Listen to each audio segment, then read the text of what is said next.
There are a number of ways in which you can add a patient. You can select Add Patient from the dashboard and it will take you to the Add Patient page.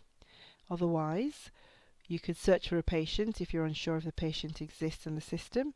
Click on Search Patient, enter the parameters that you wish to search by. We're going to use the last name for this example. And once you've entered the information, then you click on the search button to see if there are any results. You click and search, and there are no items to display, so you go to Add Patient from the top, and it takes you to the Add Patient page. The first thing you do is the patient consent. You click on yes or no depending on what the consent is. In this instance, the patient is a yes.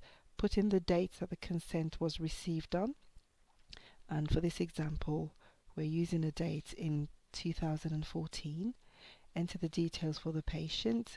The red asterisk fields are the mandatory fields which must be entered, and the blue ones are important for analysis.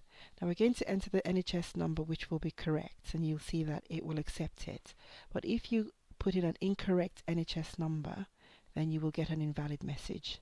And so we're going to change that NHS number, put an invalid number in, and you will say it's an invalid NHS number. So you must get the NHS number right. If the number you enter is not correct, it will not show up.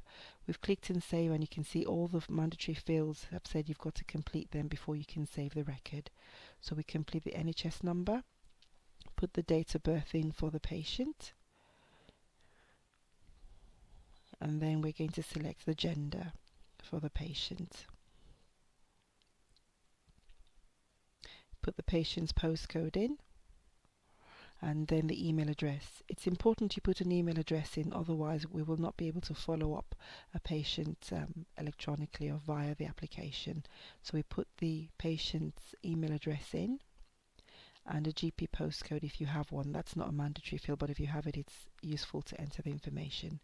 And you click on Save, and it will save this information.